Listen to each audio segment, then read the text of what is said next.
আর শুরু হয়ে গেল ভূত এফএম। আপনাদের সবাইকে স্বাগত জানাচ্ছি ভূত এফএম আজকে, এবং যারা যেখানে আছেন আশা করছি যে আজকে যে স্টোরিগুলো আছে আমাদের কাছে সেগুলো শুনে আনন্দ পাবেন, ভালো লাগবে এবং এনজয় করবেন অনেক বেশি।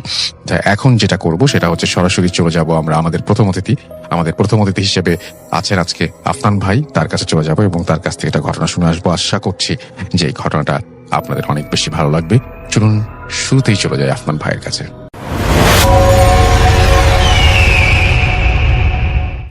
ঘটনাটি এটার যে সময়কাল এটা উনি নির্দিষ্ট করে বলতে পারেননি, অনেক আগের ঘটনা তো নির্দিষ্ট করে অনেক তথ্যই বলাটা মুশকিল। বিশেষ করে আশেপাশে যারা আছেন তারা মোটামুটি যারা অনেক বয়স্ক তারা এই ঘটনাটা জানেন, তারাই মূলত অনেকগুলো নাম বলতে পারেন যে এই ঘটনার সাথে সম্পর্কযুক্ত যারা যারা ছিলেন। এই ঘটনার সাথে মূল সম্পর্কযুক্ত দুজন ব্যক্তি, একজনের নাম হচ্ছে রহিম আলী আর একজনের নাম হচ্ছে ময়না। এই যে রহিম আলী, উনি একজন দিনমজুর ছিলেন।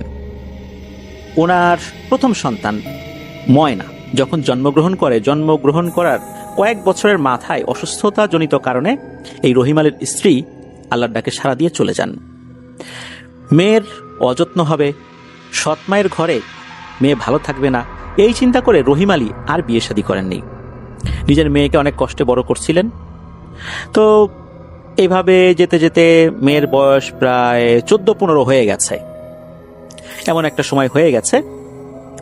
তো মেয়েটা খুবই ভালো, যথেষ্ট ভদ্র নম্র। আর রহিম আলীর বেশ কয়েকটা গরু ছাগল ছিল। মেয়েটা কি করতো, এই গরু ছাগলগুলো দেখাশোনা করতো, আর ঘরে তো কিছু হাঁস মুরগি থাকেই, সেগুলো দেখাশোনা করতো। আর রহিম আলী উনি যে দিনমজুর ছিলেন, ওনার ওরকম জমি জমা কিছু ছিল না, শুধু ভিটে মাটি ছাড়া উনি দিনমজুর এই পেশাতেই নিয়োজিত রেখেছিলেন নিজেকে। একদিন হয় কি, এই ময়না সে সকালবেলা যখন এই গরু ছাগল নিয়ে বাইরে বেরিয়েছে, দুপুরবেলা তো সে বাবার জন্য খাবার দাবার রান্না করে রাখে। আর উনি যে দিনমজুরের কাজ করেন ওই গ্রামেই আশেপাশেই করেন, যাতে করে দুপুরবেলা বাড়িতে খেতে আসতে পারেন। খুব বেশি দূরে যেতে পারেন না, কারণ মেয়ে তার বাড়িতে একা, এই জন্য উনি দূরে যান না, একদম কাছাকাছি থাকেন যাতে মেয়ের খোঁজ খবর নিতে পারেন। উনি দুপুরবেলা বাড়িতে এসেছেন, এসে দেখেন যে ময়না নাই। ময়না কোথায় গেল, খোঁজাখুঁজি হচ্ছে। আশেপাশে যারা প্রতিবেশী আছেন তাদেরকে জিজ্ঞেস করা হলে বলে যে আরে দেখো, মেয়েটা হয়তোবা গরু ছাগল নিয়ে গেছে, কোথায় বসে আছে, এই জন্য হয়তোবা আসতে পারেনি। ও কিছু না, তুমি আসো আমাদের বাসায় খাওয়া দাওয়া করে নাও। তো প্রতিবেশীর বাসায় উনি খাওয়া দাওয়া করে আবার চলে গেছেন। বিকালে যখন আসছেন তখনও দেখে ময়না ফেরত আসেনি। আশেপাশে উনি খোঁজ খবর নিলেন, ময়নার কোনো তথ্য পাওয়া যায় না। এরপর সন্ধ্যা গড়িয়ে রাত নেমে আসে, ময়না বাড়িতে ফেরত আসে না। দেখা গেল যে গরু ছাগলগুলো ছিল, এই গরু ছাগলগুলো বাড়িতে ফেরত এসেছে। কেননা গ্রামে যদি কেউ দেখে যে মাঠের মধ্যে গরু ছাগল বাঁধা আছে কিন্তু মালিক নিতে আসেনি, অথচ রাত হয়ে গেছে, তখন কেউ কেউ কি করেন, ওই গরু ছাগলের গলার সাথে যে দড়িটা থাকে, এই দড়ির সাথে যে খুঁটি বাঁধা থাকে, অনেকে খুঁটা বলে, মাটির সাথে পুঁতে দেয়া থাকে, এটা তুলে দেন। তখন ওই গরু ছাগল কি করে, তারা একা একাই মালিকের বাড়িতে ফেরত চলে আসে। রহিম আলী দেখলেন যে এই গরু ছাগলগুলো ফেরত এসেছে কিন্তু ময়না আসেনি। উনি বুঝতে পারলেন যে নিশ্চয়ই কোনো মানুষ এই গরু ছাগলের খুঁটাটা তুলে দিয়েছে, এই জন্য গরু ছাগল চলে এসেছে। এটা ওনারা অনেকে এটা করেন। ময়না কোথায় গেল, ওনার তো খুব চিন্তা শুরু হয়ে যায়। আশেপাশে মানুষদেরকে উনি বলতে থাকেন, তারাও খোঁজাখুঁজি করে। ওনারা যতটুকু পেরেছেন আর কি, ততটুকু জায়গা জুড়ে খুঁজেছেন। তারপর বিভিন্ন মানুষের কাছে জিজ্ঞেস করেছেন যে তারা দেখেছে কিনা, তারা কেউই বলতে পারে না। শুধু এতটুকু বলতে পারে, হ্যাঁ সকালবেলা এই গরু ছাগল নিয়ে সে মাঠের দিকে যেতে দেখেছে। এরপরে কেউ আর ময়নাকে দেখেনি, ময়না নিখোঁজ। রহিম আলী তার একমাত্র মেয়ে, যাকে উনি ধরে রেখে বেঁচে থাকার স্বপ্ন দেখেছিলেন, তার স্ত্রীর মৃত্যুর পরে আর নতুন করে সংসারও করেননি, শুধু মেয়ের কথা চিন্তা করে, সেই মেয়েটা নিখোঁজ হয়ে গেছে। এদিকে গ্রামের কিছু দুষ্টু লোকজন ময়নাকে নিয়ে অনেক আজেবাজে কথা বলতে শুরু করলো।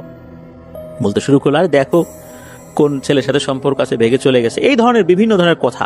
এই কথাগুলোই আরো একদম মানসিকভাবে ভেঙে পড়েন রহিম আলী। কিছু মানুষ তাকে সান্ত্বনা দিচ্ছে যে না, ময়না এরকম কোনো কাজ করবে না, কি করা যায়, কি পানিতে ডুবে গেছে। এই চিন্তা করে আশেপাশের বেশ কয়েকটা পুকুরে কিন্তু জালও ফেলা হয়েছিল, কিন্তু ময়নাকে পাওয়া যায়নি। চিন্তা করা হলো যে ময়না যদি পানির নিচে চলেও গিয়ে থাকে তাহলে তো ডেড বডি অন্তত ভেসে উঠবে। এরপরও 5-6 দিন চলে যায়, ময়নার ডেড বডিও আর ভেসে ওঠে না। এদিকে ময়নার এই অবস্থা। রহিম আলী এতটাই মানসিকভাবে ভেঙে পড়েছিলেন, আস্তে আস্তে উনি শারীরিকভাবে অসুস্থ হয়ে পড়েন। প্রচন্ড জ্বর আসে, টানা কয়েকদিন জ্বর। আশেপাশে যে প্রতিবেশীরা ছিলেন তারাই রহিম আলীকে খাবার দাবার দিচ্ছিলেন। প্রচন্ড জ্বর। একদিন রাতের বেলা হঠাৎ গভীর রাত্রে রহিম আলী চিৎকার চেঁচামেচি শুরু করেছেন। আশেপাশের প্রতিবেশীরা চলে আসে, কি হয়েছে কি হয়েছে। তখনও কিন্তু রহিম আলীর প্রচন্ড জ্বর। তখন রহিম আলী বলছেন, আমি তো ময়নাকে দেখছি। ময়নাকে দেখছো কিভাবে? তখন রহিম আলী বলছেন যে উনি স্বপ্নে দেখেছেন ময়নাকে। পাশে একটা বাঁশঝাড় রয়েছে, এই বাঁশঝাড়ের ওখানে উনি ময়নাকে দেখেছেন একটা সাদা শাড়ি পরা, কিন্তু তার সমস্ত শরীর জুড়ে অনেক স্বর্ণের গহনা যেগুলো চকচক চকচক করছে। উনি জাস্ট এতটুকুই দেখেছেন। এরপর লোকজন বলা শুরু করলো, আরে বাবারে, তোমার জ্বর আসছে, ঘুমের ঘোরে মেয়ের চিন্তা, কি সব দেখো, এগুলো সব মনের ভুল, দুঃস্বপ্ন দেখেছ। কিন্তু রহিম আলী বলে, না না, আসলে এটা স্বপ্ন না, এটা একদম বাস্তবের মতো মনে হয়েছে আমার কাছে, এটা স্বপ্ন না, আমি ময়নাকে দেখছি, ময়না বেঁচে আছে, ময়না আশেপাশেই আছে। কিন্তু তার কথা কেউ বিশ্বাস করে না, কেননা আসলে উনি শারীরিকভাবে অসুস্থ ছিলেন, আর মানসিকভাবে তো বিপর্যস্ত অবশ্যই ছিলেন। এই কারণে হয়তো এরকম বলছেন, লোকজন এরকমই মনে করে। এরপরে কেটে যায় 1-2 দিন। হঠাৎ একদিন সকালবেলা রহিম আলীকে আর খুঁজে পাওয়া যায় না। সে তো ঘরেই ছিল, কোথায় যেন চলে গেল। নাই নাই তো নাই। কয়েকজন লোক অবশ্য একটু খুঁজেছিল, কিন্তু কে তাকে আর খুঁজবে? তার তো কোনো আত্মীয় স্বজন ছিল না, কেননা রহিম আলী আসলে কোন এলাকা থেকে এসেছিলেন এটা বলা যায় না। উনি ওই এলাকার আসলে মূল লোক ছিলেন না, মানে আদি নিবাস তার এখানে ছিল না, সে অন্য কোনো একটা এলাকা থেকে আসছিলেন আর কি, যার কারণে তার কোনো আত্মীয় স্বজন ওখানে ছিল না। তাকে নিয়ে ভাবনা চিন্তা করার মতো লোক ওখানে কমই ছিল। আর ওই গ্রামের লোকজন সবাই খেটে খাওয়া মানুষ, এত কাজ ফেলে তো তাকে খোঁজা কারো পক্ষে আসলে ওভাবে সম্ভব না। মানুষজন 1-2 দিন একটু চেষ্টা করেছিল, এরপর তাদের কথা ভুলেই যায়। এভাবে পার হয়ে যায় কয়েক বছর। ওই গ্রামের একজন ব্যক্তি যার নাম হচ্ছে আকবর মিয়া। এই আকবর মিয়া সুঠামদেহী, বেশ সাহসী একজন মানুষ, রাত বিরেতে ঘুরে বেড়ায়, খুব ড্যাম কেয়ার টাইপের একজন লোক আর কি। বয়স তার 25-26 হবে। সে আবার এরকম যে সে বিশ্বাস করে জিনভূত আছে, তবে সে কখনো দেখেনি। আছে না আমাদের মধ্যে অনেক ব্যক্তি এরকম থাকে না, যে সে বলে যে হ্যাঁ পবিত্র কোরআনে আছে, হাদিসে আছে, জিনের কথা বিশ্বাস করি, কিন্তু আমি তো কখনো দেখি নাই, আমার সাথে এরকম কোনো কিছু হয়নি, এরকম কথা কিন্তু অনেকে বলে। উনি হচ্ছেন ওই টাইপের লোক আর কি, যে কখনো দেখেনি কিন্তু বিশ্বাস করে আর কি, এরকম। এই আকবর মিয়া দিনে রাতে বিভিন্ন সময় বিভিন্ন জায়গায় ঘুরে বেড়াতো, তার সাথে কোনো ভয়ের ঘটনা কখনোই ঘটেনি। তো আকবর মিয়া উনি কি করেছেন, উনি দিনের বেলাতে ওনার বাসা থেকে কিছুটা দূরে একটা বাঁশঝাড় রয়েছে, ওই বাঁশঝাড়ে গিয়েছেন বাঁশ কাটতে। বাড়িতে হয়তো বা কোনো একটা কাজ ছিল, তো ওই বাঁশঝাড়ের ওরকম কোনো মালিকানা ছিল না, ওইটা যে কোনো নির্দিষ্ট মালিকের এটা আসলে বলা মুশকিল, ওটা সবাই ওখান থেকে বাঁশ টাস কেটে নিয়ে যেত। তো উনিও গেছেন একটা বড় দা হাতে নিয়ে বাঁশ কাটতে। তো উনি গিয়ে বাঁশ কাটা শুরু করেছেন। বাঁশ কাটতে কাটতে যখন একটা বাঁশ পড়ে গেছে, তো পড়ে যাওয়ার পর ওই বাঁশ ধরে টানাটানি করছেন। মনে হচ্ছে বাঁশের মাথায় যে কুঞ্চিগুলো আছে, এই কুঞ্চিগুলো অন্য কোনো বাঁশের কুঞ্চির সাথে বেঁধে টেঁধে গেছে বা কোনো একটা জায়গায় আটকে গেছে। তো উনি যখন টানাটানি করে ছোটাতে পারছিলেন না, চিন্তা করেন দাটা নিয়ে ওই কুঞ্চিগুলো একটু কেটে এই জিনিসগুলো সাফ করলে বাঁশটা অনায়াসে উনি টান দিয়ে বের করতে পারবেন আর কি। তো উনি যখন এক সাইড থেকে কাটতে কাটতে কাটতে কাটতে মাথার দিকে আস্তে আস্তে চলে যাচ্ছেন, হঠাৎ করে মনে হলো যে উনি একটা শাড়ি জাতীয় বা কাপড় জাতীয় কিছু দেখতে পাচ্ছেন, একটা কাপড় আর কি, বা শাড়ি কিনা এটা উনি আসলে ওইভাবে বলতে পারেন নাই, বা বললেও এই তথ্য পাওয়া যায় নাই। তো উনি দেখেন একটা কাপড়। উনি চিন্তা করলেন যে এই কাপড়টা কার রে, এইখানে পড়ে আছে, কিসের কাপড়? কাপড়টা ওনার পরিচিতই লাগছে, মনে হচ্ছে এই কাপড়টা পরা অবস্থায় উনি কাউকে দেখেছেন, তবে এটা যে কোনো মহিলা মানুষের কাপড় এটা উনি বুঝতে পেরেছেন। তখন উনি কি করেছেন, কাপড় ধরে টানাটানি শুরু করেছেন, যে কাপড়টা আসলে মাটির নিচে অনেকটা ঢুকে আছে আর কি। থাকে না যে কিছু কাপড় যদি মাটিতে চাপা দেওয়া হয়, ওই কাপড়ের অংশ বিশেষ যদি আবার মাটির বাইরে থাকে, যদি আমরা সেই কাপড় ধরে টান দেই, তখন কিন্তু বোঝা যায় যে এই কাপড়ের অন্য একটা পার্ট মাটির ভেতরে, তখন কিন্তু সহজে উঠতে চায় না। উনি ওই কাপড়টা ধরে কি মনে করে টানাটানি শুরু করেছেন। তো টানছেন কাপড়টা আর উঠছে না। এইভাবে টানাটানির এক পর্যায়ে হয় কি, ওই কাপড়টা ছিঁড়ে যায়। ছিঁড়ে গেলে উনি ওইটা আবার মাটির উপরে ছুঁড়ে ফেলে বাঁশটা আবার বের করার উপযোগী করে ওই বাঁশ নিয়ে বাড়িতে চলে গেছেন। তো এটা নিয়ে কিন্তু ওনার কোনো মাথা ব্যথাই নেই, এটা নিয়ে উনি আর কোনো চিন্তাও করেন নাই। ওই রাত্রে উনি একটা ভয়ঙ্কর স্বপ্ন দেখেন। স্বপ্নে দেখেন যে ওই কাপড়, যে কাপড়টা ধরে টানাটানি করেছিলেন, ওই কাপড় পরা একটা মেয়ে ঘোমটা দিয়ে তার কাছে এসেছে। এসে বলছে, ধন সম্পদের এত কাছে এসে চলে গেলি আকবর মিয়া। আকবর মিয়া বলে, কি ব্যাপার, কি বলে ধন সম্পদের কাছে এসে মানে? তখন বলে, তুমি কি বলো, আমি তো বুঝতে পারছি না। তখন বলে, আরে এখানে তো গুপ্তধন আছে রে, আর একটু খোঁড়াখুড়ি করলেই তো গুপ্তধনটা পেয়ে যেতি, আর একটু খুঁড়তি, এখানে গুপ্তধন আছে, আয় নিয়ে যা, পূর্ণিমা রাতে আসবি, কাউকে বলবি না, খবরদার, এই গুপ্তধন তোর। এই দেখ আমার শরীরে কত গহনা, এরকম আরো অনেক গহনা এখানে আছে, সব তোর, আয় নিয়ে যা। এরপর ওনার ঘুম ভেঙে যায়। উনি চিন্তা করে যে ধুর, কি না কি দেখলাম। এর কয়েকদিন পরে আবার উনি সেম স্বপ্নটা দেখেন, একদম সেম কথা, যে ধন সম্পদের এত কাছে এসে চলে যাবি, আয় আয় নিয়ে যা নিয়ে যা, কিন্তু কাউকে বলবি না, আসছে পূর্ণিমাতে এসে নিয়ে যাবি। উনি টানা 4-5 দিন এই স্বপ্ন দেখে। টানা 4-5 দিন বলতে টানা 4-5 বার আর কি, গ্যাপে গ্যাপে দেখেছে আর কি। একটা সময় এসে ওনার কাছে মনে হলো যে আসলেই তো একটু যাই না, গিয়ে দেখি এখানে কি আছে, কোনো গুপ্তধন যদি থেকে থাকে তাহলে পাবো। ওই চিন্তা করে উনি রাতের বেলা, মানে এক রাত্রে, যেই রাত্রে আবার পূর্ণিমা ছিল, ওটা উনি বুঝে শুনে গেছেন, কারণ স্বপ্নে বারবার বলে দেওয়া হয়েছে পূর্ণিমা রাত্রে, এই কারণে কিন্তু ঘন ঘন মানে তাকে এই স্বপ্নটা দেখানো হয়েছে, বা উনি ওই স্বপ্নটা দেখেছেন আর কি। উনি সাপল বা গাইতি, বা শাবল বা গাইতি যেটা বলে আর কি বিভিন্ন এলাকায় আর কি, তো এরকম একটা শাবল নিয়ে রওনা দিয়েছেন রাতের বেলা এই বাঁশঝাড়ের উদ্দেশ্যে। উনি যে রাত্রে বের হয়েছেন, পূর্ণিমা ছিল, জ্যোৎস্নার আলোতে চারদিকে একদম খুব ভালোভাবেই বোঝা যাচ্ছিল। বিশেষ এক উদ্দেশ্য নিয়ে উনি বাসা থেকে বের হলেন। হাঁটতে হাঁটতে চলে গেলেন সেই বাঁশঝাড়ের দিকে, যেখানে উনি ওই কাপড়টা পেয়েছিলেন, ওই জায়গাটা শনাক্ত করার চেষ্টা করছেন উনি। একটা সময় পেয়েও গেলেন, কারণ ওই কাপড়ের একটা ছেঁড়া অংশ বের হয়েছিল, আর পাশে ওই কাপড়ের অংশটাও পড়েছিল, যেটা উনি বাঁশ কাটতে এসে ফেলে রেখে গিয়েছিলেন, ওটার ওখান থেকে সরেনি, যার কারণে সহজেই বুঝতে পেরেছিলেন যে জায়গাটা কোথায়। এরপর উনি ওইখানে শাবল দিয়ে খুঁড়তে থাকেন। স্বপ্নের মধ্যে তাকে এটাও বলে দেওয়া হয়েছিল যেখানে কাপড় ধরে টানাটানি করেছিল ওইখানেই খুঁড়তে হবে, তাই কারণে ওখানে খোঁড়া শুরু করেছেন। অল্প কিছু সময় খোঁড়ার পর পরই ওনার শাবলে টং করে একটা মেটালিক সাউন্ড আসে। নিচে যদি কোনো ধাতব জিনিস থাকে, তামা বা পিতল জাতীয় কোনো কিছু যদি থাকে, এটার সাথে আঘাত লাগলে যেরকম শব্দ হয়, এরকম একটা টং করে আওয়াজ হয়। এটা যখন হয়েছে, এরপর উনি বুঝতে পারেন যে আসলেই তো নিচে কিছু আছে। উনি আরো ভালো করে খোঁড়ার জন্য যখনই আবার শাবল দিয়ে আঘাত করছিলেন, ততবারই টং টং টং এরকম আওয়াজ আসছে।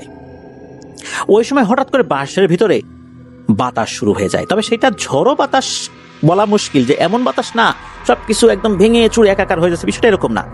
এমন একটা মৃদু ঠান্ডা বাতাস, যেই বাতাসে আসলে বাঁশঝাড় ওইভাবে দোলার কথা না, কিন্তু দুলছে, আর ঠান্ডা বাতাসটা ওনার শরীরে এসে লাগছে, মনে হচ্ছে ওনার এখনই ঘুম চলে আসবে, এত দারুণ একটা বাতাস। ওই সময় উনি হঠাৎ করে নুপুর পায়ে হাঁটলে যেরকম শব্দ হয়, এরকম শব্দ, ঝনাত ঝনাত ঝনাত শব্দ উনি পাচ্ছিলেন। উনি এই শব্দ পাবার পর পাশে তাকান। প্রথম দিকে উনি কাউকে দেখতে পান না, এরপর বুঝতে পারলেন যে শব্দটা ওনার দিকেই আস্তে আস্তে চলে আসছে। উনি চিন্তা করলেন যে কে আসে। উনি ফিল করলেন যে শব্দটা মনে হচ্ছে আরো কাছে চলে এসেছে। এবার উনি তাকিয়ে একটা জিনিস দেখতে পান। উনি দেখতে পান যে এই জিনিসটা স্বপ্নে দেখা সেই অবয়বটাই, মাথায় ঘোমটা দেয়া, সাদা শাড়ি পরা, আর শরীর ভর্তি স্বর্ণের গহনা, চাঁদের আলোতে চকচক করছে। ওই বাঁশঝাড়টা কিন্তু এমন গভীর ছিল না যে দিনের বেলাতেও চাঁদের আলো পড়ে না, বিষয়টা এরকম না, বেশ ফাঁকা ফাঁকা ছিল আর কি। তো চাঁদের আলো অনায়াসে সেখানে প্রবেশ করছিল। এরপর যে বাতাসটা হচ্ছিল, এই বাতাসে হঠাৎ করেই মাথার ঘোমটা পড়ে যায় ওই অবয়বের। তখন এই আকবর মিয়া দেখতে পান যে আরে, এ তো ময়না। তখন ময়না হেসে দেয়, হেসে দিয়ে বলে, আকবর মিয়া, ধন সম্পদের তো খুব কাছে চলে এসেছিস, নে খোর, এগুলো সব তোর, এইটা দেখার সাথে সাথে আকবর মিয়া চিন্তা করতেছে যে আরে এই ময়না তো নিখোঁজ হয়ে গেছে তারও বেশ কিছুদিন, কয়েক বছর হয়ে গেছে, এরপর রহিম মিয়াও নিখোঁজ, এই ময়না এখানে আসলো কিভাবে? এটা তো কোনো স্বাভাবিক বিষয় না। ওই সময় এই আকবর মিয়া মারাত্মক ভয় পেয়ে যায়। এটাই তার জীবনে প্রথম কোনো ভৌতিক ঘটনা। ভয়ে কিং কর্তব্য বিমূঢ় হয়ে পড়ে কি করবে না করবে বুঝতে না পেরে হাতে থাকা শাবলটা ওই অবয়বের দিকে ছুঁড়ে মারে। ছুঁড়ে মারার সাথে সাথে মনে হলো একটা বাতাস ভেদ করে ওই অবয়বটা আসলে আরো সামনে চলে আসলো। তার বডিটা একটা বায়বীয়, একটা বাতাসের মতো, আর ওই শাবলটা ওই অবয়বকে ভেদ করে ও পাশে গিয়ে পড়ল। এইটা দেখার সাথে সাথে এই আকবর মিয়া বুঝতে পারলো বিশাল বড় একটা বিপদে উনি পড়ে গেছেন। এখন কি করবেন? এটাকে তো উনি মারতে পারবেন না, কারণ শাবলটা ছুঁড়ে মেরেছেন হঠাৎ করে, বুঝে হোক না বুঝে হোক, কিন্তু শাবলটা তো তাকে ভেদ করে ওপাশে গিয়ে পড়ল। এটাকে তো কোনোভাবেই উনি মারতে পারবেন না, বা এর সাথে যুদ্ধ করতে যাওয়াটা বড় ধরনের একটা বোকামি হবে। উনি উল্টো দিকে ঘুরে দিয়েছেন এক দৌড়ে উনি বাড়িতে চলে গেছেন। বাড়িতে চলে যাওয়ার পর তো চিৎকার চেঁচামেচি শুরু করেছেন, কিন্তু তখন অজ্ঞান হন নাই। ওনার চিৎকার চেঁচামেচিতে বাড়ির লোকজন সব তো উঠে গেছে, এই কি হয়েছে কি হয়েছে? তখন বলে যে আমি তো ভূত দেখছি। ভূত বলতে কোথায় ভূত? ওই বাসায় আমি ময়নাকে দেখছি। ময়নার কথা শোনার সাথে সাথে তার বাড়ির লোকজন নড়ে চড়ে বসে, যে ময়নাকে দেখছিস মানে ঘটনা কি? তখন বলে যে হ্যাঁ, আমি তো রাতের বেলা ওই বাসারে গেছিলাম, তাই আমি এরকম দেখছি। সবাই বলতেছে বাসারে গেছিলি কেন? এই রাতের বেলা বাসারে কি কাজ? নেশাপানি করার জন্য গেছিলি নাকি? তখন কিন্তু উনি ওই গুপ্তধনের প্রসঙ্গটা এড়িয়ে যান। তখন উনি একটু কৌশলে বলেন, আমি তো একটা স্বপ্ন দেখতাম, স্বপ্নের মধ্যে কে যেন এসে বলতো যে ওখানে আয়, তো আমি তো ওখানে গেছি, রাত্রের বেলা যাবো, তো এই জন্য সাহস করে একটা শাবল নিয়ে গেছি, কি হয় না হয়। তারপর দেখে এই ঘটনা, আমি ময়নাকে দেখছি। উনি কিন্তু গুপ্তধনের বিষয়টা এড়িয়ে যান। তখন পরিবারের সদস্যরা বলে এখন রাতের বেলা আমরা ওইদিকে যাব না, সকালবেলা ইনশাল্লাহ দেখা যাবে। এদিকে সকালবেলা আরো লোকজন চলে আসে। লোকজন চলে আসার পর একই ধরনের কথা, মানে গুপ্তধনের কথাটা এড়িয়ে গিয়ে উনি বাকি কথাগুলো বলতে থাকেন। লোকজন বলে যে ময়না তো বেশ কয়েক বছর আগেই নিখোঁজ হয়ে যায়, পরে তার বাবাও নিখোঁজ হয়ে গেল, তাদেরকে আর কোথাও পাওয়া গেল না। তুমি ময়নাকে দেখবা কোথা থেকে? ময়না তো আশেপাশে 10 গ্রামেও নাই, এটা আমরা নিশ্চিত। তার বাবাও নাই, তুমি মনে হয় ভুল দেখছো।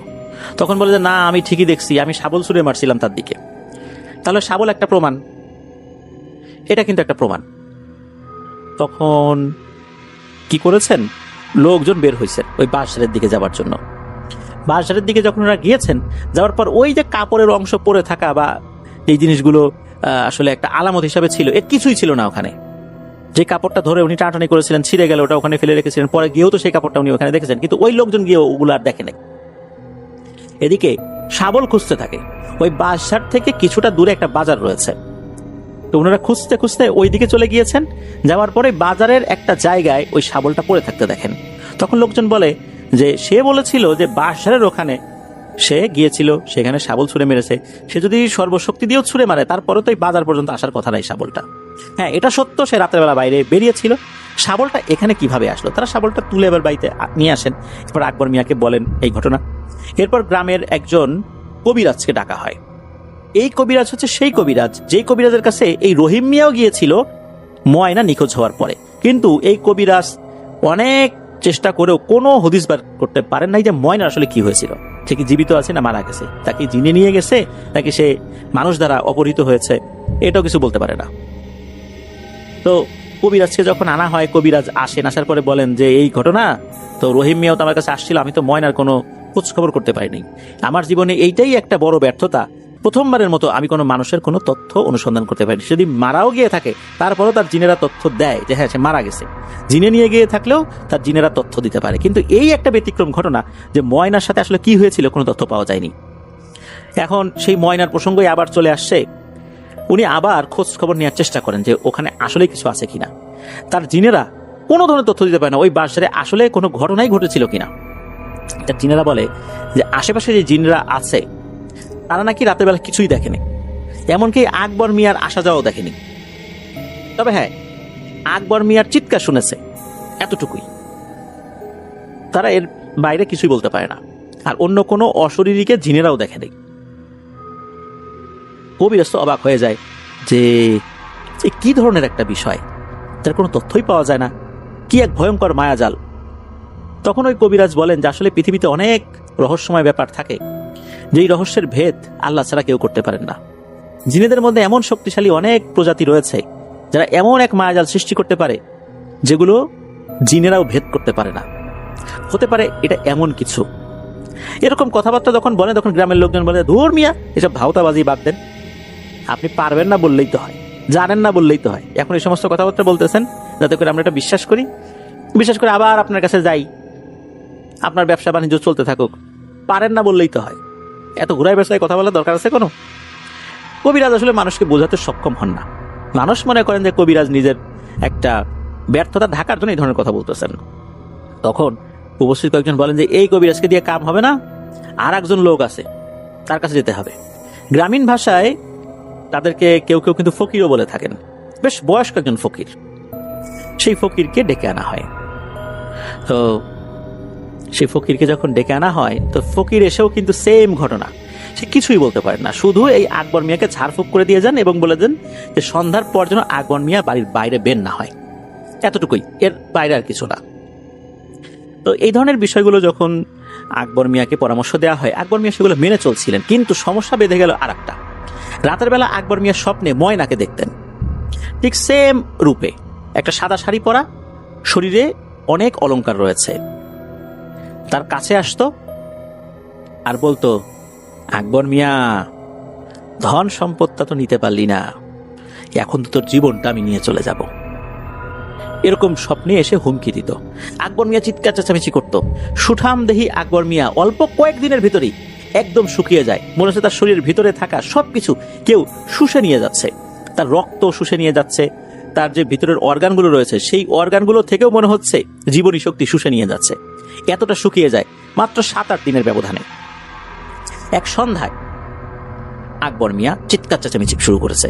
রাতের বেলাও না, সন্ধ্যায়। তখন মাগরিবের আজান দেয়নি, কিন্তু এখনই দিয়ে দেবে এমন একটা ভাব।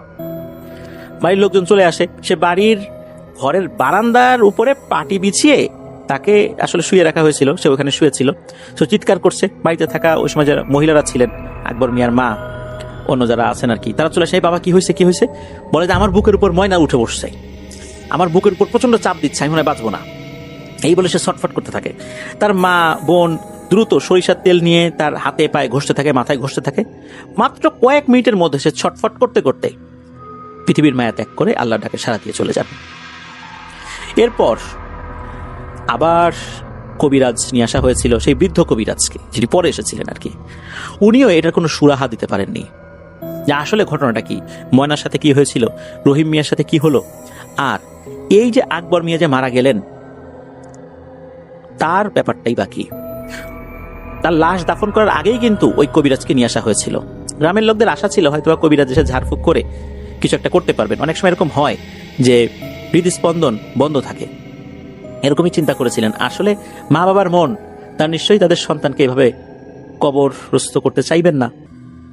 শেষ চেষ্টা হিসাবে কোনো একটা ব্যবস্থা নিতে চেয়েছিলেন। ওই ফকির বা কবিরাজ এসেও কোনো তথ্য দিতে পারেননি। উনিও বলেছিলেন তার জীবনে এত বছর হয়ে গেছে, পারুক না পারুক কোনো না কোনো তথ্য বের করতে পেরেছেন, কিন্তু এই একটা জিনিস যেটা রহস্য কোনোভাবেই উনি বুঝতে পারলেন না। তখন গ্রামের লোকজন বুঝতে পারে যে আসলে আগের কবিরাজও ঠিকই বলেছিলেন, এটা এমন এক রহস্য যেটা ভেদ করা আসলে কোনোভাবেই সম্ভব নয়। ময়না হঠাৎ করে কোথায় চলে গেল? এরপর ময়নার সাথে এই গুপ্তধনের সম্পর্কই বা কি? রহিম আলী কেনই বা হারিয়ে গেলেন? আর এত লোক বাদ দিয়ে আকবর মিয়া, তাকে কেন টার্গেট করা হলো? আকবর মিয়া ওই বাঁশঝাড়ে বাঁশ কাটতে গিয়ে যে কাপড় ধরে টানাটানি করেছিলেন, ওই কাপড়ের নিচে অর্থাৎ মাটির নিচে কি ময়না ছিল যাকে কোনোভাবে মেরে রাখা হয়েছিল? এটাও কেউ বলতে পারে না, কেননা কেউ আর ওখানে গিয়ে মাটি খুঁড়বার সাহস করেনি। সবাই ভয় পেয়েছিল যদি কোনো রকম ভাবে ওখানে মাটি খুঁড়ে এই বিষয়টা যাচাই বাছাই করার সাহস করা হয়, তখন কিন্তু তাদের উপরও এই ময়নার অশরীরী এসে ভর করতে পারে, আকবর মিয়ার মতো পরিণতি হতে পারে। কেউ আর ওই গুপ্তধনের আশায় মাটি খোঁড়ার চেষ্টা করেনি। কিন্তু এই এক বিশাল রহস্যজনক বিষয়, কেননা এটার কোনো রকমের তথ্য আর পাওয়া যায়নি। প্রিয় লিসেনার্স, আপনাদের কাছে কি মনে হতে পারে? আপনাদের কাছে যেই বিষয়গুলো মনে হতে পারে তা কিন্তু এই ভিডিওর কমেন্ট সেকশনে কমেন্ট করে জানিয়ে দিতে পারেন।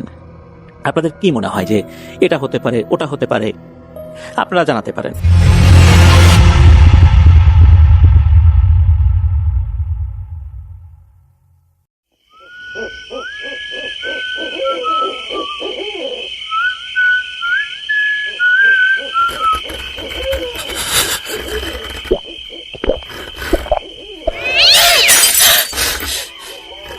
আজ আবার শুনতে পাচ্ছেন শব্দটা? আমার আয়নার ভিতরে রোজ এভাবেই আসে।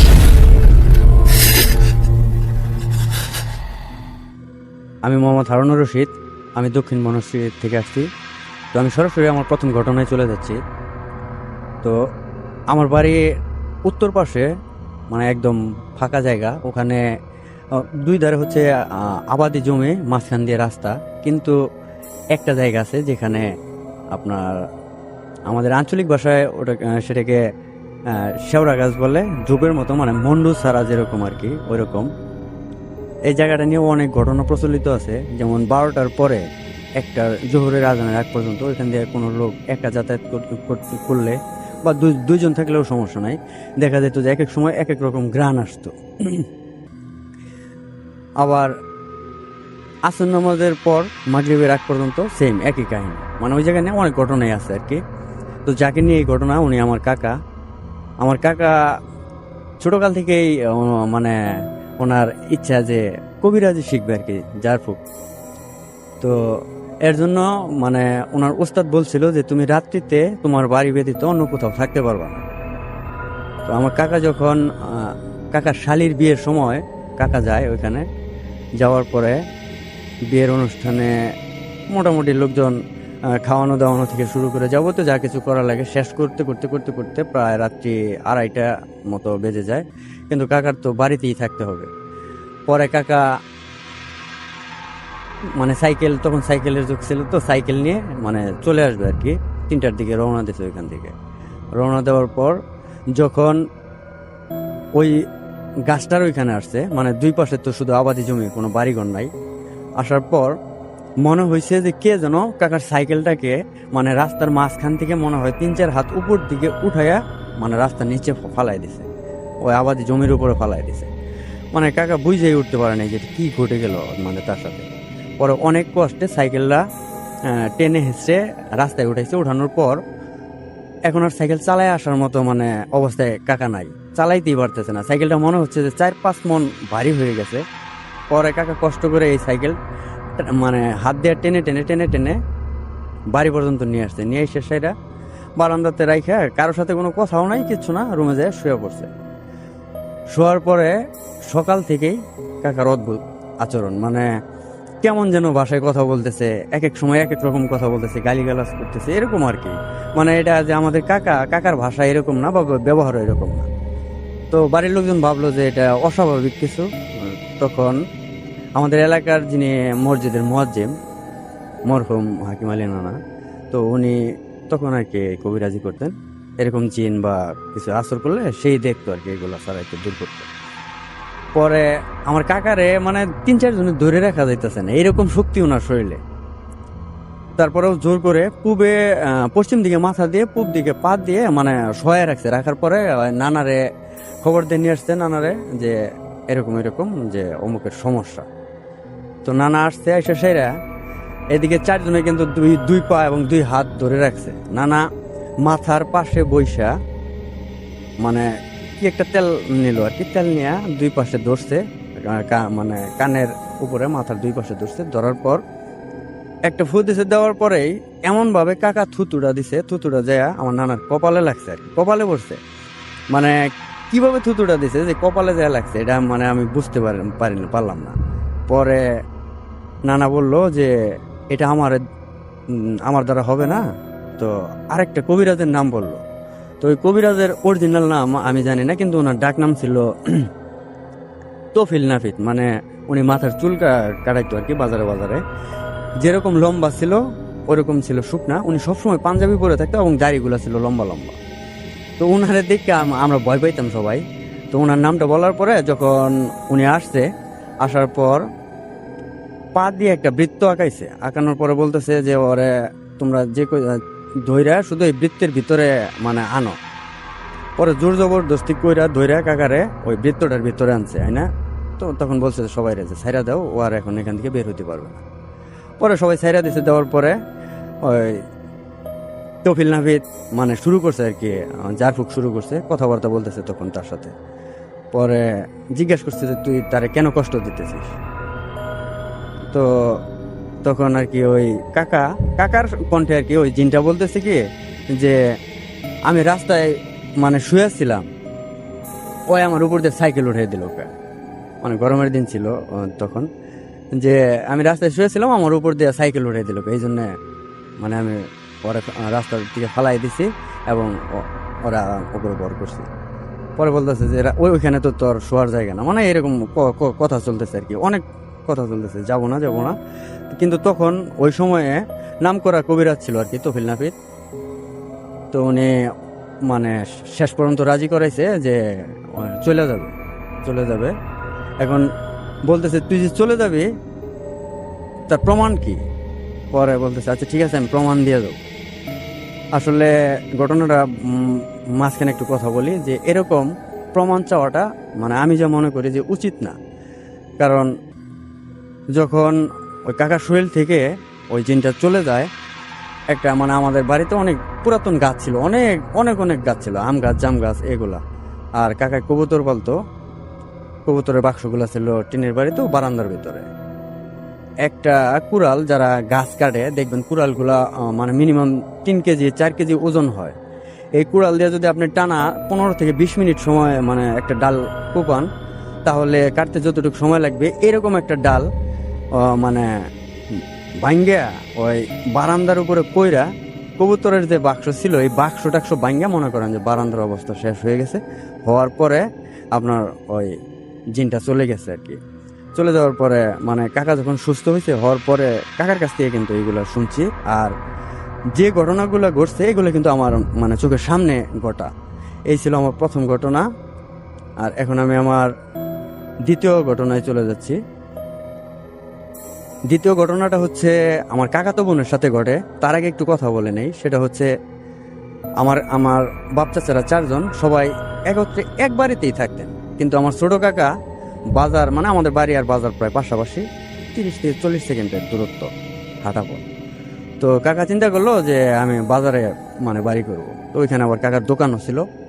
পরে যাই হোক কাকা ওইখানে যায় সেটা বাড়ি করছে। বাড়ি করার পরে 2-3 বছর পর হঠাৎ করে কোন জায়গা থেকে আসছে কেউ বলতে পারে না, একটা পাগল আসছে। আইসা আমার কাকার নাম ধরে বলতেছে কি অমক একটু বাইরে আইসে। আবার পরে বলতেছে যে তুই যে দোকানটা দিছিস, মানে এই দোকানটা যে কাকাই দিছে, এই দোকানটা হচ্ছে আপনার, এটা ছিল আমাদের মসজিদটা যখন পাকা করার আগে টিনের ছিল এবং গজারি কাঠের খাম এবং কাঠগুলো ছিল, ওইগুলো অনেক মানে শক্ত, এর জন্য আমার কাকা কিনা ওইটা দিয়ে দোকান দেয়। তো পাগল বলতেছে কি যে অমক তুই তো মসজিদ ঘর কিনা দোকান দিছস, তো নামাজ কালাম পড়িস, আল্লাহর রাস্তায় চলিস, না হলে কিন্তু তোর বড় একটা ক্ষতি হইব। পরে এটা বলার পরে কাকা অনেক রিকোয়েস্ট করে ওই ফকিরটারে রাখছে, রাত্রে খাওয়াইছে। কিন্তু ফজরের আজানের মানে 10-15 মিনিট আগে কাকায় দেখতে গেছে আর কি, যে তাকে শুইতে দিছি সে কিরকম আছে আর কি, ভালো আছে কিনা হালচালটা জানার জন্য। যাই দেখে পাগল কই কেউ নাই, অনেক খোঁজাখুঁজি করলো, কোথাও পাইলো না। পরে কাকা আর এটার তেমন গুরুত্ব দেয় নাই, না দেয়, নামাজ কালাম পড়ে না, তার মতোই চলাফেরা করে। পরে আমার কাকাতো বোন তখন প্রায় ওই ফকিরটা যাওয়ার 2 বছর পর কাকাতো বোন ক্লাস 6-এ মানে পদার্পণ উঠলো আর কি। তো যেখানে দোকানটা আমার কাকাই চালাইতো, যেহেতু বাড়ি আর দোকান পাশাপাশি, তো কাকাতো বোন মাঝে মধ্যে ওই দোকানে বসতো। এই দোকানের পাশে আবার কাকা যে বাড়ি করছে ওইখানে মাটি কেটে আমাদের জমি মানে ওই কাকার জমি থেকে পুকুর বানাইছে। ওই পুকুরের কোনায় ছিল একটা করই গাছ। তো করই গাছের সাথেই তো হচ্ছে দোকান। কাকাতো বোন যখন দোকানে বসতো সর্বোচ্চ আধা ঘন্টা বা 40 মিনিট সময় সুস্থ থাকতো, তারপর থেকেই মানে অ্যাবনর্মাল ঠিক নাই, কথাবার্তা ঠিক নেই, আচরণ ঠিক নেই, হাসতেছে কাঁদতেছে, এরকম এক অবস্থা। পরে সবাই মানে প্রথম বোঝে নাই, পরে বুঝতে পারছে যে না, এটা স্বাভাবিক কিছু না, অস্বাভাবিক। পরে তখন ওই নানা ডেকে নিয়ে আসছে আর কি। নানা আসার পরে নানা ওই ঝাড়ফুঁক দেওয়ার পরে জিন চলে যায়, কিন্তু একবারে চলে যায় না। ওই দেখা যায় আমার কাকা তখন যখনই দোকানে যায়, যাওয়ার পরেই ওই মানে তার উপর আসর করে, মানে ওইদিকে কাকা তখনের কষ্ট দেয়। এরকম চলতেছে অনেক কবিরাজ, আমার মনে মানে ধারণার বাইরে, মানে গুইনাও রাখি নাই যে কতগুলা কবিরাজ কাকা দেখাইছে। এমন কবিরাজ আনছে যে ওই বাড়ির, আমার কাকার বাড়ির 4 কোনায় 4টা মানে বড় বড় লোহার শিক গাইরা রেখে গেছে, আর কয়ে গেছে কি যে বাড়ি বন্ধ করে দিয়ে গেলাম, এখানে আর কোনো জিন বা কেউ আসতে পারবো না। কিন্তু না, ওই যেদিন দিয়ে গেছে তারপরে থেকেই আবার কাকা তখনের সাথে একই ঘটনা। হঠাৎ করে কাকা খোঁজ পাইলো যে এক কবিরাজ আছে, নামটা নাই বলি, তো উনি অনেক নাম করা কবিরাজ, কাকা নিয়ে আসছে ওনারে। কিন্তু ওনার কথা হচ্ছে যে গানের মানে দেশ গ্রামে কবিরাজি যারা করে কিছু গান আছে, যে গানের মাধ্যমেও আপনার এই জিন মানে তুলারাশি যারা আছে তাদের উপরে জিনটা হাজির করা। আর উনি এমন ভাবে কিছু মানে কি পাঠ করতেছে আমি জানি না, যেগুলা পরে মানে আমার বাপের কাছে শুনছি আর কি, যে এগুলা শিরক, মানে উল্টা ভাবে কোরআনের আয়াত উল্টা ভাবে বলে, এরকম ভাবে বলতেছে। ওদিক দিয়ে আবার গান চলতেছে, গান গাইতেছে। পরে কাকাতো বোন কিছুক্ষণ পর মানে খুব ঝিমাইতেছে আর ইয়া করতেছে, কিন্তু কোনো কথা বলতেছে না, হাত পা মানে থাবড়াইতেছে। পরে হাত পা থাবড়াইতেছে, কথাবার্তা বলে না। অনেক চেষ্টা করছে কবিরাজ, না কথাবার্তা বলে না, কিচ্ছু মানে বলে না, অনেক ঝাড়ফুঁক করতেছে, কোনো কাজই হইতেছে না। পরে এই কবিরাজও ব্যর্থ হয়ে চলে গেল। এর মধ্যে আবার ঘটনাটা করছে কি, আমার ফুফু যিনি, উনি হচ্ছে তুলারাশি, তো ওনার অবস্থা আবার একটু খারাপ হয়ে গেছে। তো ওনারে মানে দরাদরি করে মহিলারা আমাদের পুরাতন বাড়িতে নিয়ে গেছে। এখন ওই কবিরাজ যাওয়ার পরে যখন আবার আমার কাকাতো বোনের উপর মানে জিন আসর করছে, তখন জিজ্ঞাসা যে ওই দিন এত কিছু জিজ্ঞাসা করলো, কথা বললেন না। পরে বলতেছে যে আমরা হয়েছি এখানে 7 জন, আমরা 7 ভাই, এর ভেতরে একজন বুবা কথা বলতে পারে না, তো ওই বুবা যে ওরাই পাঠাইছে, আমরা তো কেউ আসি নাই, তো ও তো কথা বলতে পারবো না। পরে এরকম মানে এটা চলতেই আছে। আমার কাকাতো ভাই একদিন বলছে যে পারো শুধু এই মেয়ে মানুষের সাথে আমার সাথে একদিন আসো, দেখি তুমি কেমন। পরে মানে বলতেছে, ওই জিনে বলতেছে, তুই গাছে নিচ দিয়ে চলাফেরা করস, তোরা একদিন যদি পাই তো তুই তো একভাবে এক পোলাই, সমস্যা নেই, তোরা দেখতে দিবি। এটা শুই না আমার আম্মা মানে সাথে সাথে আমার কাকাতো ভাইটা নিয়ে চলে গেল এখান থেকে। মানে এগুলো কিন্তু আমার চোখের সামনে দেখা ঘটনা। আর আর আমি মানে গল্প বলি না এই কারণেই, গল্পটা মনে হয় কি যে কাল্পনিক, আমি যেগুলো বলতেছি এগুলা সব বাস্তব ঘটনা। পরে এরকম চলে যাওয়ার পরে ওই কাকাতো বোনের ওইরকম ওই সুরা কালাম পড়া ফুটো দেওয়ার পরে উনি চলে যায়। একদিন এটা সত্যতা যাচাই করার জন্য আমার কাকি জিজ্ঞাসা করতেছে কি যে আমার রূপার চেনটা তো পাইতেছে না, আসলে পাইতেছে না। আগে রূপার চেন ব্যবহার করতো, মানে মার্কি থাকতো একটা গলার ভিতরে, তো সেটা খুঁজে পাইতেছে না। তো এটা কোথায় আছে তুই, মানে যখন জিন হাজির হয়েছে তখন জিনের যে মানে ওরা জিগাইতেছে যে এটা কোথায় আছে বলতো দেখি। তো এটা না তুই আলমারির মধ্যে যে কাপড় ভাঁজ করে রাখছস, ওই কাপড়ের ভিতরেই তো রাখা দিছস। হ্যাঁ সত্যি সত্যি যাই দেখে যে হ্যাঁ এই কাপড়ের ভিতরেই এই মানে চেনটা রয়েছে। পরে এরকম অনেক দিন, প্রায় 2.5 বছর 3 বছর এরকম শাস্তি হয়েছে, কোনো কবিরাজ বা কেউ এটা ভালো করতে পারে না। পরে কাকার হুট করে মনে হয়েছে যে আমার বাড়িতে তো একটা ফকির আসছিল। পরে কাকা নামাজ কালাম পড়া ধরছে, কাকিও নামাজ কালাম পড়ে। একদিন স্বপ্নে মানে কাকা করতেছে আর কি, দেখতেছে যে কে যেন বলতেছে যে তোর মেয়েরে নিয়া শাহজালালের সিলেট মাজারটা জিয়ারত করে আসিস, আর যদি গরিব মিসকিন থাকে তাহলে তাদেরকে রান্না করে একটু কিছু খাওয়াই আসিস। মাজার বলতে মানে এটা বললাম, এটা আবার কেউ অন্যদিকে নেবেন না, কারণ ওটা জিয়ারত করার কথা বলছে। তো মাজারে যাবে কে যাবে, কাকাতো বোন আর আমার কাকা, আর পাশেই মানে আমাদের বাজারেই একটা ফার্মেসি ছিল, এক ডাক্তার, তো ডাক্তারের নামটাও বলতেছে না, উনি যাবে। তো যাওয়ার সময় কাকাও মানে জায়গা রয়েছে, কাকা তো কোনো জায়গা রয়েছে, কিন্তু যে ডাক্তার উনি ঘুমাই গেছে গাড়ির মধ্যে, এই ডাক্তারের কে যেন একটা থাপ্পড় মারছে, ওনার গালের ভিতরে 5টা আঙ্গুলের ছাপ উঠে রয়েছে। পরে কাকা বলতেছে তোমার গালে কি হয়েছে? কে, আমি ঘুমাইছিলাম, কে যেন থাপ্পড় দিচ্ছে। আসলে কে থাপ্পড় দিছে এটা মানে আজও অমীমাংসিত, কেউ বলতেও পারে না, ওই ডাক্তারও বলতে পারে না। পরে কাকা ওইখানে গেছে, যাওয়ার পরে আপনার ওই সিলেট হযরত শাহজালাল রহমতুল্লাহ আলাইহির কবরটা জিয়ারত করছে, করার পরে ফকির মিসকিনদের মাঝে খিচুড়ি রান্না করে খাওয়াইছে, খাওয়াইয়া তারপরে আমার কাকা তখন সহ ওইখানে মানে করে ঘুরে আসছে। আসার পর আলহামদুলিল্লাহ আল্লাহ দিলে আর কখনো কোনো সমস্যা হয় নাই। কিন্তু আমার যে কাকা এখন পর্যন্ত যদি কোনো ফকির মানে বা পাগল দেখে, উনি ডাইকা বাড়িতে নিয়ে আসে, তাকে খাবার দেয়, যদি মানে থাকার জন্য জোরাজুরি করে, যদি থাকে তাহলে থাকলো, আর যদি না থাকে তাহলে মানে ছেড়ে দেয়, কিন্তু তাকে খাওয়াবেই কাকা, মানে কিছু না কিছু খাওয়াবেই। আর যে ঘটনাগুলো আমি যে যা বললাম সবগুলোই কিন্তু সত্য ঘটনা, এবং মানে আমার নিজের চোখে দেখা ঘটনা, এবং আমার ফ্যামিলির সাথেই ঘটছে এই ঘটনাগুলো। এই ছিল আমার দ্বিতীয় ঘটনা। এখন আমি আমার পরবর্তী তৃতীয় ঘটনায় চলে যাচ্ছি। এই ঘটনার কিছু অংশ আমার বাদ দিতে হবে, কারণ এটা হচ্ছে একটা গণমাধ্যম। এখানে আমার বাবার বয়সী, মার বয়সী, বোনের বয়সী, ভাইয়ের বয়সী সবাই এই অনুষ্ঠানটা শোনেন, দেখেন। এর জন্য কিছু ঘটনায় মানে কথা এখান থেকে বাদ দিতে হবে। এটাও আমার গ্রামেরই ঘটে যাওয়া একটা ঘটনা, সবার মুখে মুখেই ছিল এক সময়, এখন যদিও নাই। ঘটনাটা হচ্ছে যে গ্রামে যখন কারো সন্তান প্রসব হইতো, তখন হয়তো বা মা, খালা, চাচি বা বোন কেউ যায় থাকতো আর কি, কারণ মানে এটা ছিল আর কি, প্রচলন ছিল, সাহায্য সহযোগিতা করতো আর কি। তো এরকম এক জনের বাচ্চা প্রসব হবে, তখন মানে মা, খালা, চাচি আর কেউ ফ্রি নাই, ফ্রি আছে ওনার শালি, মানে ওই ওনার বোন। তো ওনার বোন গেছে আর কি ওইখানে, যাওয়ার পর বাচ্চা প্রসব করছে, বাচ্চা হয়েছে, হওয়ার পর বেশ কিছুদিন থাকার পরে ওনার বোনটা ওনার বাড়িতে চলে আসছে। আসার পর ওইদিকে ওনার বোন সুস্থ আছে, বাচ্চাও সুস্থ আছে, চলতেছে।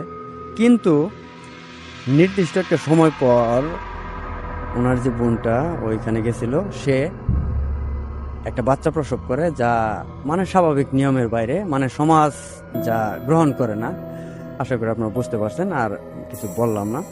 তো এটা হওয়ার পর ওই বাচ্চাটাকে মানে বাচ্চাটা আর জীবিত থাকে না, ওটা মারা যায় বা মেরে ফেলা হয়, এটা যাই কিছু হোক, এটা আমি মানে গোপন রাখলাম। তারপর আমাদের ওইখানে যে মানে ওনাদের বাড়ির পিছনে যে বাজারটা ছিল, ওই বাজারের ওইখানে গর্ত করে ওইখানে পুঁতে রাখে। পুঁতে রাখলেও আপনার হয় কি, কুকুরে এই ওইখানে থেকে বাচ্চাটাকে উঠাইয়া ফেলায়, উঠাইয়া মানে অনেকটা টানা হেঁচড়া করে ঘুরায়। তো পরে জানাজানি হয় আর কি, যে এটা কি বা কার বাচ্চা, কেমনি কি এই সেই। কিন্তু সমস্যাটা হয় ঠিক 5-6 বছর পর। 5-6 বছর পর কেমন সমস্যা হয়, যখন নতুন কোনো বাচ্চা জন্ম নেয় আমাদের এলাকাতে, কান্না করে, কান্না থামেই না, মানে কোনোভাবেই কান্না থামে না। পরে দেখা যায় যে ওই ইমাম সাহেব বা হুজুর কাউকে নিয়ে ঝাড়ফুঁক দেওয়ার পরে পরে মানে ভালো হয়, ভালো থাকে। এরপর যখন মানে বাচ্চা হয় না বা নতুন কোনো শিশু নাই, তখন শুরু হলো কি, মনে করেন 10 থেকে 12 বছর বয়সী যে মানে যারা আছে, এদেরকে নির্দিষ্ট একটা সময়ে, আসলে কিছু কিছু সময় আছে যে সময়গুলো আমাদের মেনে চলা উচিত, যেমন মাগরিবের আগে, এই সময় বাহির দিয়ে ঘোরা, বা মানে গ্রাম অঞ্চলে কিছু কিছু জায়গা থাকে এরকম যেগুলো ভালো না, এরকম সময়ে যারা বাইরে থাকতো বা ওর মানে আওতাধীন থাকতো, তাদেরকে মানে করতো আর কি, তার উপরে আসর করতো। এরকম এলাকায় এটা খুব একটা মানে মানে ঝামেলার সৃষ্টি হইল। পরে শেষ পর্যন্ত যে ঝামেলাটা হয় সেটা হচ্ছে, আমার সম্পর্কে বোন লাগে, ওই বোনের ছেলে, উনি ছেলেটা আপনার অনেক বড়ই, যেমন আগে উনি লেখাপড়া করতে হচ্ছে মহাখালী প্যারামেডিকেলে, আর আমার ভাগ্নি ছিল ছোট 2জন। আমার মামা ওই যে বোনটা আছে, এই বোনের সাথে সব থেকে বেশি সমস্যা হয়েছে। বেশি সমস্যা এই কারণেই যে ওনারে দেখা গেছে 1 দিন বা 2 দিন পর পরে ওনার উপরে আসর করতো। আর ওনার হাজবেন্ড তো থাকতো বিদেশ, ঘরে মানে ছোট ছোট 2টা মেয়ে, মামা তো থাকতো মহাখালী লেখাপড়া করতো। কিন্তু মামা যখন বাড়িতে আসতো, মামা তো ছিল অনেক ভীতু, মানে একা থাকতে পারতো না, ভয় পাইতো। আমি মামার সাথে ঘুমাইতাম। ওই বাড়িতে যখন ঘুমাইতাম রাত্রিবেলায় টিনের বেড়ার মধ্যে কেউ যদি মনে করেন যে হাত টানে, এক ধরনের একটা শব্দ হয়, কিন্তু এরকম মানে শব্দ হইতো, এটা রেগুলার শুনতাম, আমরা রেগুলারই শুনতাম। পরে একদিন সাহস করে বাইরে হয়েছে আর কি, বাইরে দেখছি যে না, বাইরে কেউ নাই। তো সর্বশেষ যখন ওই আমার বোনেরে মানে আসর করে, কিন্তু এর মাঝে একটা কথা ভুলে গেছি, সেটা হচ্ছে এটা ধরার পরে মানে আসর করার পরে জিজ্ঞাইতো যে এটা তোমার কি লাগে, বলতো এটা আমার মামা লাগে, এটা আমার মামি লাগে, এটা আমার ভাই লাগে, মানে এগুলা বলতো, মানে ওই বাচ্চাটা বা ওই জিনটা বা যাই হোক। কিন্তু আসলে যখন মানে এরকম বোনের উপর বেশি শাস্তি হওয়া শুরু হলো, সর্বশেষ যখন মানে কবিরাজে ওনারে জিজ্ঞাসা করলো যে তুমি তার উপরে কেন বারবার এরকম মানে আসর করো, তারে কেন এত মানে কষ্ট দাও, তখন বলল কি মানে ওই জিনটা বা ওই জিনিসটা বলল যে এই বারজারের উপরে গ্রামের বাথরুমগুলো হয় কিন্তু মানে বাড়ি থেকে অনেক দূরে, মানে অনেক দূর বলতে কিছুটা দূরে। তো ওই বাথরুমটা ছিল বারজারের লগে। তো আমি সন্ধ্যার সময় বারজারের উপরে বসে থাকি, ওই মাগরিবের আজানের আগে কেন মানে চুল খোলা রাইখা বাথরুমে আসে। আসলেই মানে এটা পরবর্তীতে নোটিশ করছে মানে সবাই, ফ্যামিলি সবাই, যে মাগরিবের আজান দেওয়ার আগে উনি করতো কি মাথার চুল ছাড়া ওই বাথরুমে যাইতো, মানে বাথরুমে যাইতো বাথরুম করার জন্য, মানে প্রাকৃতিক কাজের জন্য। আর তখনই ওই মানে আসর করতো।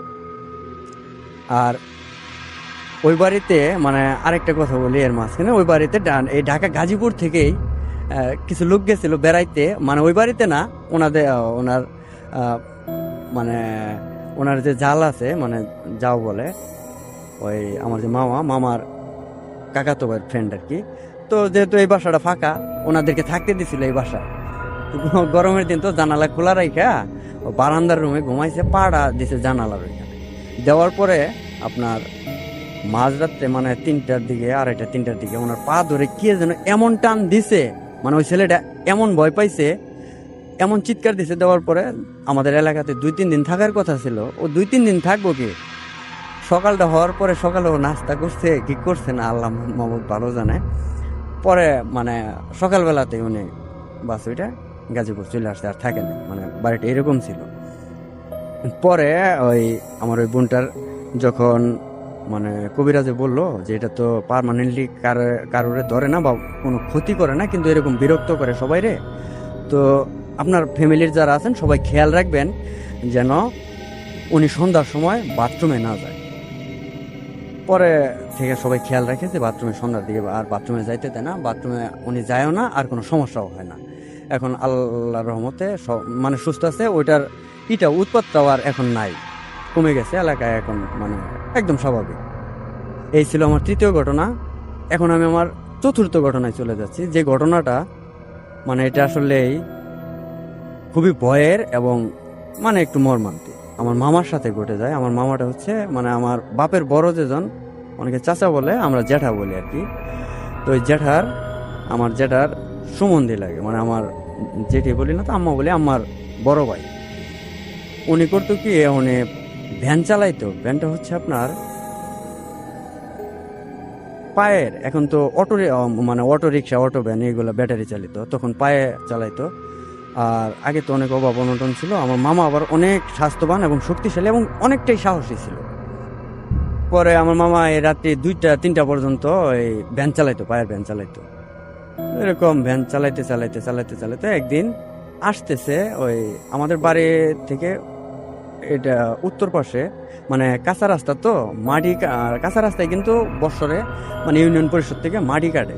তো এক জায়গা থেকে গর্ত করে মাটি কাটছে, একটু হালকা একটু মানে গর্ত হয়েছে, ওইখানে মনে করেন স্বেচ্ছাতে পানি থাকে মানুষের মাঝে। আমার মানে আসার সময়, ওই ভ্যান চালায় আসার সময় যখন ওই পর্যন্ত আসছে, আমার এলাকার এবং আমার গোষ্ঠীরই নাম হচ্ছে, নামটা না বলি, আমার এক কাকা, উনি অনেকটাই খাটো।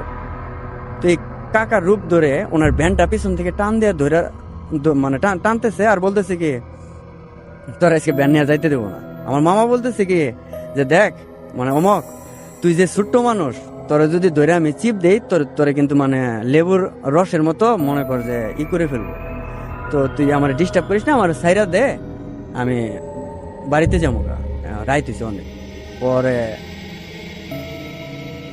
না কইতাছে না তোরে তো মানে যাইতে দিব না, তোর সাথে আজকে মানে ই করুম, আমার আঞ্চলিক ভাষায় কয় যে তোর সাথে আজকে মানে যাতাযাতি করবো, দেখি কে জিতে, মানে দস্তাদস্তি যেটা। পরে বলতেছে তুই এতটুকু একটা মানুষ হয়ে আমার সাথে পাঙ্গা নিতে চাইতেছ। আমি তো মানে আমার মামাই হাসতেছে, কিন্তু মামা তো বুঝতেছে না যে এটা আসলে উনি না। পরে যাই হোক, মামা এক সময় বিরক্ত হইয়া ওনার সাথে মানে পাঞ্জা মানে এই দস্তাদস্তিতে লাগিয়ে যায়, কিন্তু কেউ কারোরে মানে যে কম না, দুজনে দস্তাদস্তি করতেছে। এরকম দস্তাদস্তি চলতে চলতে চলতে চলতে মামা দেখতেছে যে না, ও এক ছোট মানুষ কিন্তু এত শক্তি কেমনে পাইলো। পরে মামা যখন অনেকক্ষণ হওয়ার পরে মামা ওনারে ধৈরাই একটু জোরে চিৎকার আওয়াজ দিছে, দেওয়ার পরে আমাদের বাড়িটা তো আবার কাছেই, ওইখান থেকে শব্দ পাইয়া মানুষজন বেরিয়ে আসছে। আসার পরে দেখে যে এরকম দস্তাদস্তি, মামার শরীরে মানে ময়লা কাদা মাটি এরকম লাগিয়ে রয়েছে। পরে বলছে কি হয়েছে, বলতেছে এই ঘটনা, এরকম আমি ব্যান্ডে আসতেছিলাম, এই ঘটনা ঘটছে আর কি, খুলে বলছে। বলার পরে আমাকে বাড়ির লোকজন বলতেছে তাহলে আপনার বাড়ি পর্যন্ত দিয়ে আসি। আমার মামা তো এমনি সাহসী, বলতো না না না যাওয়া লাগবে না। কিন্তু আমাদের যে বাজারটা, মানে আমার মামার বাড়িতে যে যাবে, ওই বাজারটা পার হইলে পরেই রাস্তার পাশেই ছিল একটা খেজুর গাছ। ওই খেজুর গাছের ওইখানেও একটু ভয়ের জায়গা, ওইখানে রাত্রিবেলায় মানুষজন চলাচল করার সময় মানে অনেক কিছুই দেখছে বা ভয় পাইছে এরকম। তো মামা যখন বলছে যে না যাওয়া লাগবে না, তো বাড়ির সবাই ভাবছে যে উনি তো এমনি সাহসী, কোনো সমস্যা নাই, আচ্ছা যাক যাইতে পারে। মামা যখন ভ্যান চালায় আসে নাই, হাতেই টাইনা নিয়ে আসতেছে, যখন বাজারটা পার হয়ে ওই খেজুর গাছ পর্যন্ত আসছে, আসার পরে মামা দেখতেছে যে একটা ছায়া মূর্তি, মানে এক পা হচ্ছে রাস্তার ওই পারে, মানে রাস্তার ওপারে, আরেক পা হচ্ছে খেজুর গাছের উপরে, রাস্তাটা হচ্ছে মাঝখানে। এখন মামা 10 হাত দূরে দাঁড়ায় রয়েছে, দাঁড়ায় থেকে ভাবতেছে যে কি করব, এক বিপদ পার হয়ে আসতে না আসতে আরেক বিপদ সামনে। পরে ওইখান থেকে কিন্তু মামার বাড়িটা হচ্ছে যদি মানে হাইটা যায় 2.5 মিনিট বা 3 মিনিট লাগবে। পরে মামা মানে অনেক কিছু বুঝতে পারছে যে এটা নিজ দিয়ে তো যাওয়াই যাবে না। ব্যান্ডা অনে রাইকা মনে করেন যে রাস্তা আমরা বলি পাতালি, মানে কোন ইচ্ছা এমন দৌড় দিছে, এক দৌড়ে বাড়িতে যায় সেরে মানে উঠানে যায় পইরা অজ্ঞান হয়ে গেছে। যাওয়ার পরে মানুষজন বাইরে আসছে, মানে আমার নামের বাড়ি এসে বলতেছে যে কি হয়েছে। পরে বলতেছে এই ঘটনা। মানে মামা যেদিন ভয় পাইছে, ভয় পাওয়ার পরে থেকে মানে এমনি সাহসী বা শক্তিশালী ছিল, কিন্তু রাত্রিতে আর ওইরকম ভাবে আর ভ্যান চালায়। এই ছিল আমার মানে 4র্থ ঘটনা। আরেকটা ঘটনা আমি এখন মানে 5ম ঘটনা, আর একটা ঘটনা বলি। যে ঘটনাটা এটা মানে আমার এক কাকার মুখে শোনা, মানে আমি তখন 2016 শুনছি ওনার কাছ থেকে। আমি তখন গার্মেন্টসে চাকরি করতাম। কাকার বাড়িটা হচ্ছে নওগাঁতে। তো আমনের সিজন যেটা মানে ধান কাটার, এটা হচ্ছে শীতকালে হয়। শীতকালে কিন্তু মানুষজন ধান কাটার পরে আপনার এগুলা শুকাইয়া তারপরে আটি বাঁধার পর মানে নিয়ে আসে। তো নওগাঁর এদিকে ধান কাইটা এরকম রাইখা দিলে এগুলা চুরি হইতো। মানে ওই কাকার কাছে জিজ্ঞাসা করছি একদিন যে একটা ঘটনা বল, কাকা বলতেছে যেরকম চুরি হইতো। তো উনি করতো কি, ওই রাত্রিবেলায় যেমন ধরেন যারা গৃহস্থ বা আছে আর কি, মানে ধনী ব্যক্তি, তারা তো নিজেরা পাহারা দিত না, ওই টাকা দেওয়া লোক রেখা তাদেরকে দিয়ে পাহারা দেওয়া। তো আমার ওই কাকারে মানে বলছে ওই রাত্রিতে যে ধান পাহারা দেওয়ার জন্য ওনারে রাত্রে যে কোনো একটা অ্যামাউন্ট দিবে আর কি। তো যাও, কাকা রাজি হয়ে গেছে। হওয়ার পরে কাকা যখন মানে ওইখানে গেছে রাত্রিবেলায়, অন্ধকার রাত্রি, মানে একদম অন্ধকারও না, গ্রামে দেখবেন যে গ্রামে যারা আছেন কিছু কিছু দিন হয় এমন যে আধো আলো আধো ছায়া, মানে আলো ছায়া খেলা করে এরকম। পরে আপনার রাত্রিতে উনি শুয়া পাহারা দিতেছে, দেখে 12টার পরে 12:30টার দিকে ঠিক 2টা মানে লাইটের মতো আগুন মানে জ্বলতেছে, ওনার দিকে আইয়ে আসতেছে, কি যেন খাইতেছে, মানে ছায়া আকৃতি এরকম দেখা যাইতেছে। লোক মানে শোনা যায় আর কি, আমরা মুরব্বী বা বাপ চাচাদের কাছ থেকে শুনছি যে আসলে পিশাচ আছে, পিশাচ যারা এরা মানুষের ক্ষতিও করে, আর এদের খাদ্য হচ্ছে পোকামাকড়, এরা পোকামাকড় খায়। তো ওই আঙ্কেল দেখতেছে যে দুইটা লাইটের মতো এবং ছায়া আকৃতি মানুষের মতোই দেখতে ওনার দিকে আসতেছে। তো যেহেতু শীতকাল, উনি শুয়ে রয়েছে ওই খেতা কম্বল গায়ে দেয়া।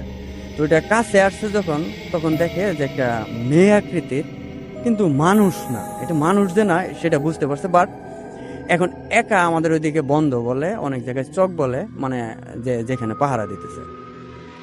তো এখানে চিৎকার করলেও দেখার কেউ নাই, মানে কান্নাকাটি করলেও তো ডাকাডাকি করলেও কেউ আসবে না। পরে মানে ওই কাকায় তাকায় রয়েছে ওনার দিকে দেখতেছে। পরে ওই পিশাচিনি, আসলে এটা ছিল একটা পিশাচ, সে বলতেছে আমার অনেক শীত লাগতেছে, তো আমি একটু শুবো, তোর পাশে শুইতে দে। কারণ ওই বলতেছে আমার পাশে, আচ্ছা শো, জায়গা আছে শো, আমি বালিশ দিতেছি, বালিশ দুইটা আছে, বালিশ দিতেছি, শো ওইখানে। আর তোরে কাঁথা একটা দিয়ে দিতেছি, কাঁথা গায়ে দিয়ে শুয়ে থাক। কই না, কাঁথা দিলে হবে না, আমার শীত যাবো না, তোর মানে তোর সাথেই শুইতে হইব, মানে একসাথেই থাকতে শুইতে হইব। এটা যখন বলছে তখন তো আমার কাকা, মানে কাকার ভিতরে সবকিছু শুকিয়ে গেছে আর কি, কিন্তু কিছু তো আর করার নাই। পরে বলছে না তুই আলাদা শো, অনেক কথা কাটাকাটির পরেও না ও আলাদা শুবে না, ওর কাকার সাথেই শুবে।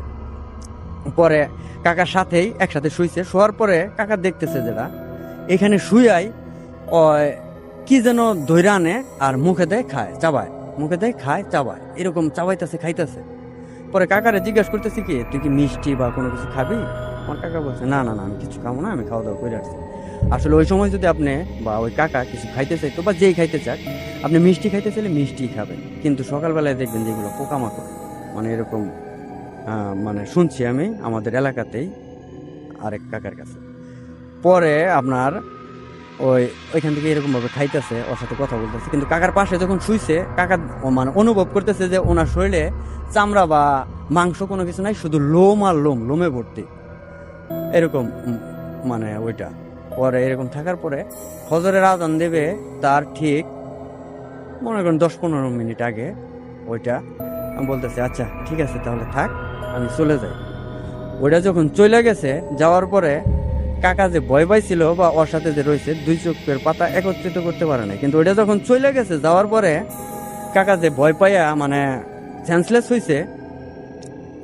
এখন সকালে তো খাইতে যাব ভাবছে, গেরস্ত বাড়ির লোকজন ভাবছে কি যে হয়তো বা ওর খিদা নাই, সকালে ওইটা মনে হয় ও আটি বানতেছে, দুপুর একবারে খাবো না।